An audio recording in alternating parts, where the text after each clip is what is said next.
I apologize in advance for not having prepared comments in front of me. They evaporated this morning when I tried to send them to myself. But I do want to tell you about something that happened a year ago. On January 18th, 5 of our congregation members braved the polar vortex to carpool to Worcester on a Saturday morning to attend a workshop given by Renee Renschkowski and Evan Carvel-Ziemer entitled Building Capacity for Authentic Diversity. It's kind of a mouthful, but the website promised that it would give us models and tools for building relationships effectively across differences, including ethnicity, class, sexual orientation, gender, and more. And that's key. The "and more" part was key. I don't know, we were all there for our own reasons. Some of us had overlapping reasons for different reasons. But I know that I wasn't expecting, and I don't think anyone was expecting to have this be a transforming event. For me, it was. Let me tell you a little bit about why.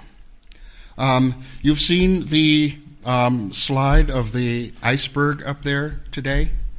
Well, that's a slide that was used in the course of the workshop, and what it intends to convey is that our differences, our diversity, shows up, only 10% of the diversity is visible. The rest of our differences are under the surface. So all of the things we usually think of as being our identifying differences are really only 1/10 of what really sets us apart, each from the other, what makes us unique. The upshot for that for me was the realization that, golly, it's not just the color of our skin or the age that we are or our sexual orientation or our gender identity or anything that we use to identify ourselves on a government form or even to ourselves. It has more to do. It has at least as much and often more to do with the way we are with one another. Am I a soft talker or a loud talker? Do I stand close when we're conversing, or do I stand farther apart? What is on time? Is on time 5 minutes early? Is on time 5 minutes late? These are the differences that we can use to either separate ourselves from each other or bring us together. What I've found since that time is that this has relevance and applicability to my work with youth, to my work with racial and biracial identity, my work with homeless people, alternatives to violence, the outreach ministry, my diversity and inclusion council at work. Cornel West wrote that a better translation, a closer translation to the Greek from Plato's Apology is not, an unexamined life is not a life worth living, but rather an unexamined life is not a life for the human, humano, basically having to do with being bare and exposed and aware. If we are to be truly human, that's something that we do every day. And this consciousness is something that I've come to adopt on a daily, ongoing basis, which I think is the only place that a person like me, a doughy middle-aged white guy, can come from if one is talking about authentic diversity and inclusion. It's something I have to work at every day. Now, here's the best part. Coming up on April 18th, there's going to be another workshop being held here of the Building Capacity for Authentic Diversity. I'm very excited about the prospect of its coming to our own home congregation, and I hope that you'll take this as an invitation to have your own outlook on life transformed on a day-to-day basis. Thank you very much.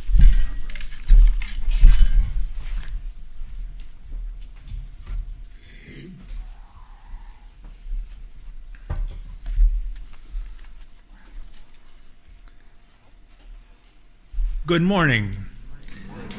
I will start with a little story from the early 1960s. From time to time, my father used to invite a graduate student of his over for a casual and pleasant supper. This evening, Pillay, newly from India, was the guest.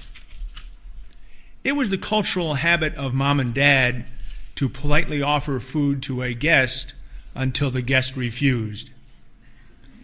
But it was a culturally polite practice in India to continue to accept food offered by one's host until the host stopped offering.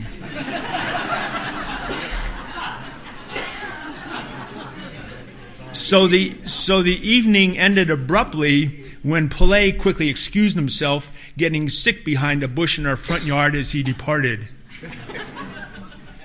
As a youngster at the time, I had no understanding of what happened. I only recall the quick departure and him ducking behind the bush throwing up. It wasn't until the 1990s that I heard of that specific cultural practice in India, and it dawned on me, cultural misunderstanding. Furthermore, it wasn't until a year ago that I attended the UU workshop that Russ earlier mentioned, Building Capacity for Authentic Diversity, that I learned the term code shift and how that understanding can assist us in building authentic diversity. Now, looking back with current wisdom, can we see ways in which that evening might have been truly more pleasant, especially for the guest Pillay? How might we build the safety and confidence for more complete sharings? I don't know if Mom or Dad even asked Pillay beforehand if he had any dietary restrictions or preferences. Let's look at another story. This one happened just a couple of years ago. Brianna and I have decided to go on a walk through the park.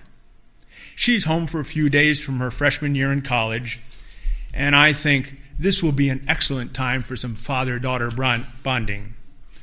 Lovely day, familiar park. I want to make some good conversation. So, Brianna, how's your calculus class going? Oops, talk about a conversation stopper. You try it. Ask your college son or daughter how calculus class is going. See what you get. That was a quiet walk. Well, we persist, and a week or so later, we take off on another walk in the park. This time I think, maybe if I just shut up. She's a fairly good conversationalist. See what happens. This works better. She mentions such things as joining the outing club, and I even ask questions of interest. Has the outing club gone on any trips lately? You know, pretty simple stuff, but we build some energetic conversation. This continues over a few walks. Then, on one walk, I noticed a different thing happen. I started to share some of what's going on in my life. She showed interest, and I enjoyed telling her about me in lively, quality interaction. Brianna and I haven't discussed this, but I'm going out on a limb to suggest what might have been happening when I asked, "How is your calculus class going?" You see, I, and perhaps other parents, get a bit worried when our younger ones head out into this world. And part of my asking that calculus question is me hoping that she can assist me in relaxing those tensions of mine. Nice idea, but she's not terribly relaxed and at ease with her calculus class. So what I have done unintentionally is to stir up two people's tensions both at the same time, and in that situation, neither of us is very able to see the other's relaxed intelligence. Instead, it's better for me to find a different pathway to resolve that particular set of my tensions. So let me leave you with a few hopes. While the examples I have shared are relatively simple and innocent, Pillay earned his PhD, and Brianna is making excellent progress toward graduation, perhaps these examples can stimulate some learning and listening, some questioning and thinking, and building capacity for authentic diversity in us all. Preparing this reflection did so for me. Thank you.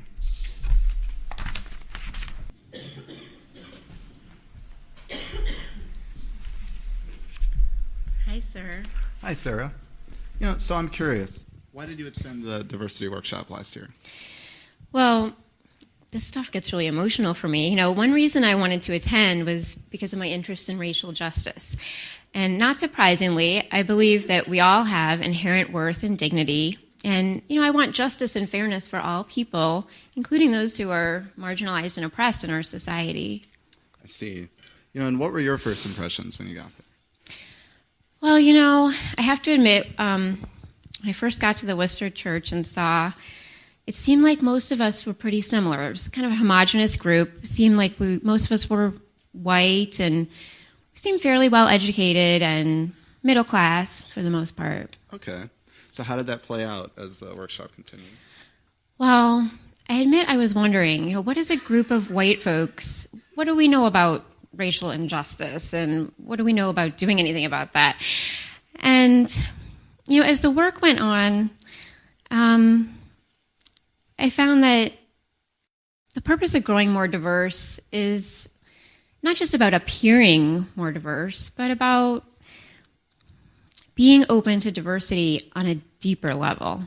That's cool. Diversity on a deeper level. Yeah. That reminds me of the iceberg slide we had on the screen. And, we see that some of the topics on the tip of the iceberg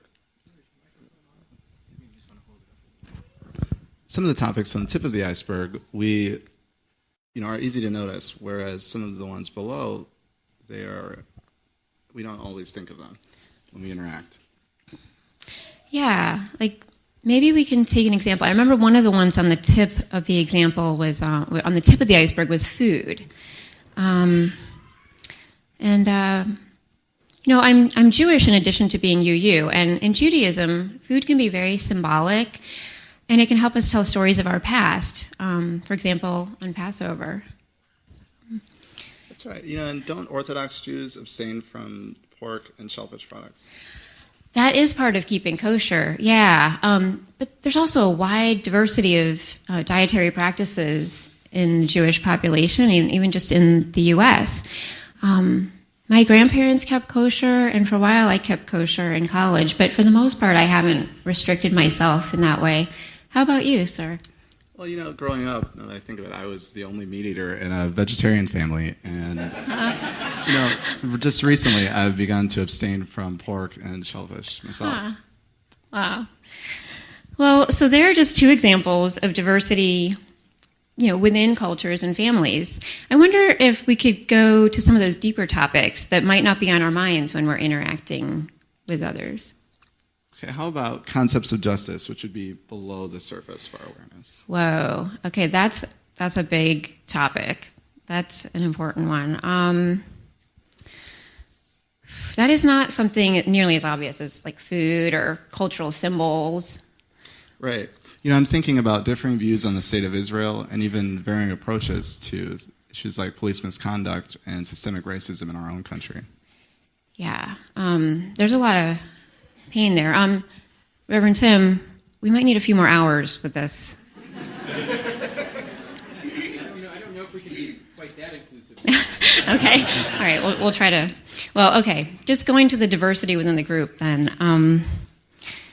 That it just brings up, as a Jew, I hear from a lot of Jewish organizations about the need for Jews to support Israel. When I visited Israel in 1992, I learned that there's a wide diversity of opinion among Israeli citizens. But in the U.S., It seems like speaking out against the oppressive policies and practices of the state of Israel, it's seen as being anti-Jewish sometimes. That is a really complex topic. That reminds me of, during my own work in the Black Lives Matter movement, I have been reminded of the great diversity of thought in my own community, from liberal philosophers like Cornel West to the more conservative thinkers like Minister Louis Farrakhan. Nationalism versus integrationism, and the impassioned confrontational approach of youth as compared to the more restrained approach of the older generation. That's such a wide range. So, with so many diverse views and practices, I like to remember, and I find it really beautiful how we share some of the most important things in common, like our worth and our dignity and our human needs and the right to be treated fairly. Yeah, and our desire to create a safer, more just world for our children. I think that's big too. And if only we could keep those things in mind when we interact with each other instead of just the things on the tip of the iceberg. Yeah, absolutely. Going to that workshop last year and the conversations I've had since and here with you this morning, I feel, I've grown more connected, I think, to myself and to others. And I think keeping in mind our assumptions, and it's helped me to want to get to know and to appreciate and include other people on a deeper level. Me too. These interactions are so important. Sharing our stories and our friendship, it allows us to live the work we so often talk about. Agreed. Thanks for joining me for this morning, sir. Thank you, Sarah. And let's keep talking and listening. Definitely.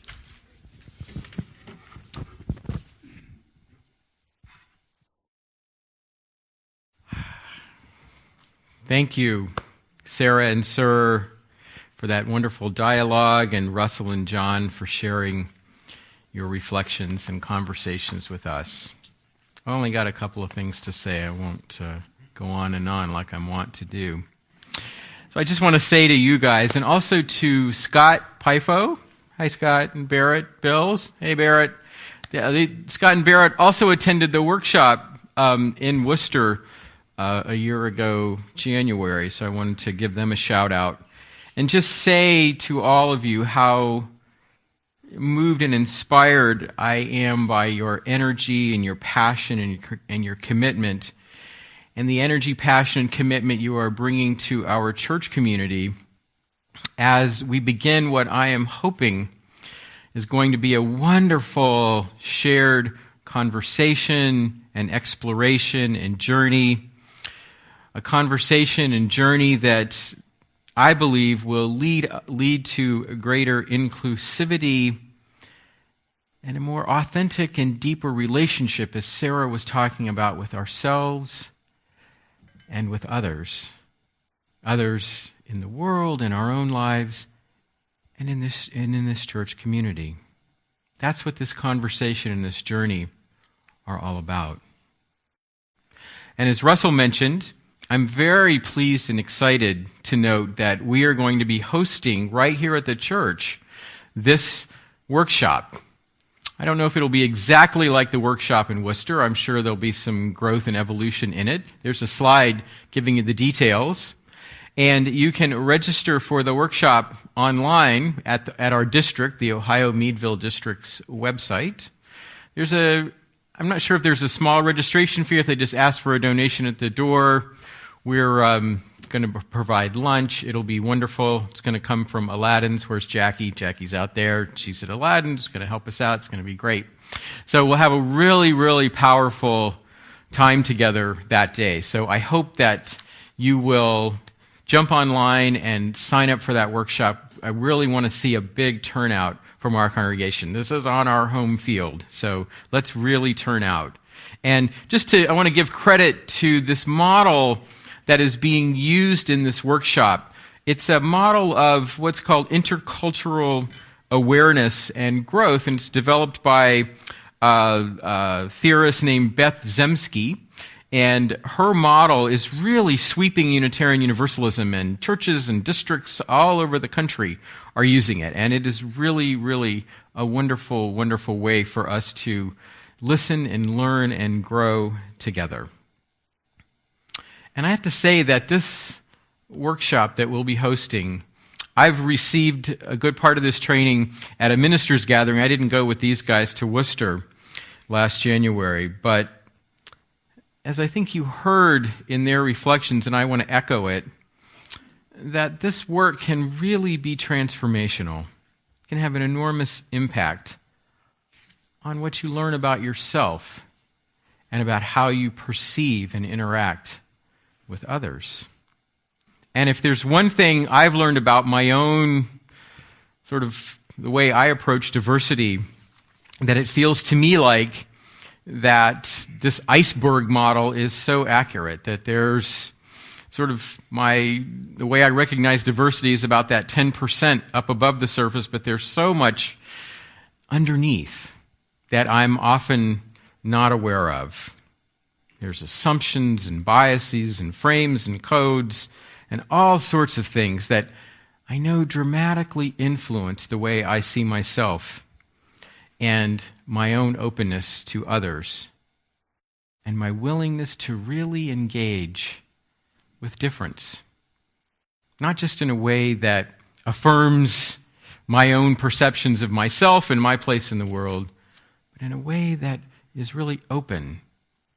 It really says, the beauty and dignity that lives in you and in others is something that I want to be open to, that I need to learn from, that can help me grow, and that can enrich my life. I know that workshops like this have helped me to begin to really explore what's below the surface of my own iceberg, if you will. I have learned how quick and easy it is to make assumptions about people based on what's above the surface. And I think exercises like this, models like this, workshops like this have helped me to begin to grow. It's a long journey ahead for me, that's for sure, I think, for all of us. But it's helped me to begin to learn to listen a little bit more before I'm quick to speak, before I throw out that first question about calculus class, for example. I have to say that I feel that approaches like this really can help us to become a more open and loving congregation. And I want to say something else about this workshop that's important. This work of looking at our assumptions, looking at ourselves, it can be hard work. It can be challenging. Maybe there's some things below the surface of the water on the underneath side that we come to discover. Maybe we're like, gosh, is that the way I'm thinking? Is that an assumption that I'm quick to make? I just want you to know that this particular approach, it is so Unitarian Universalist because at the heart of it is love and compassion for ourselves and love and compassion for the world. This is not a situation where if you attend this workshop that somebody's going to run up to you and say, aha, I knew that about you all along. That's not what it's about at all. Not at all. It's about looking at ourselves. It's about exploring together. It's about growing and learning together. That's what this work is about. And man, I think that the possibilities, the more I watch the news, the more I struggle with all of the brokenness and the injustice and the pain in this world, the more I think, if we would just slow down long enough to really listen to one another, to really see the world as much as possible through the eyes of another, rather than just staying in our own frames. And that maybe, just maybe, if we start to listen, if we start to really begin with the dignity and worth that lives in all, maybe some of that pain, some of that brokenness can begin to be healed. That's why I'm so excited about this work that we're going to be doing together. So, I hope and ask and implore you to consider coming to this workshop. I think it's going to be really powerful and really meaningful I think it'll open your heart and your mind and your spirit to what I can only describe as the life-sustaining and life-enriching power of really engaging with difference and diversity. I love what Sarah said, not just engaging with diversity on the surface. Hi, how are you? Hi, how are you? I'm fine, thanks. I'm fine, thanks. Good. Going deeper. Really going deeper. Learning about one another. Listening to one another. Growing together in beloved community. So I hope to see you on April the 18th. If you have any questions at any point, if you want to have a conversation, these guys are here. They're ready to talk. We're ready to talk. If you want to know more about the workshop, what is this model? What does this have to do with an iceberg? We'd love to have that conversation with you. Seek us out in coffee hours. Seek us out anytime. Let's begin this journey together. Blessed be, and thank you all again.